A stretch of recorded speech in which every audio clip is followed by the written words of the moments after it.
Hi guys, welcome back to my channel Lush Gardeners. So, ideally we don't mix other plants together with succulents. This is the reason why. Now, there was a seed of this tulsi plant that was fallen in this pot, and it started to do quite well because it's the monsoon season. So I had to move this pot because there was constant water falling in this pot. So I had moved this pot and then I completely forgot to water. So you can see what has happened to all of these plants. It's completely dried.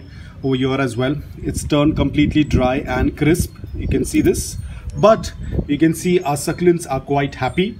So this is the reason why compared to our regular plants, succulents will do quite well even if they are left underwatered or if they haven't been watered. Probably it's been almost a month that I haven't watered this, but this pot is in a place where it doesn't receive direct sunlight. That's why the succulents are still very hydrated even without watering much. This one is a little dehydrated. You can see it's closed its leaves, but the other plants, you can see they are completely dry. This is one of the reasons why you never mix your succulents with foliage plants or flowering plants or any other plants, because if I have to keep this plant alive, I have to continuously water it probably every day or every alternate day. If I'm going to do this plant is going to be alive, but these will start to die. So you can see they are a very wrong combination to be mixed, because a lot of people ask me, can they put succulents in their flower arrangement because it looks very beautiful? Please don't do that, because your flowering plants would be requiring watering every other day, probably every day depending upon your environment, or probably every alternate day. Your flowering plants will thrive, but then your succulents will get overwatered and they will start to rot. This pot has been underwatered.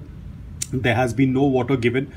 Today I happened to notice this because this was somewhere in the corner where it was not getting a lot of direct sunlight, but there was a good intensity of indirect bright light. So you can see the sedum, this is a Graptosedum ghostii, this is Marpin, this is a Sedoveria, and you can see they are doing fantastic.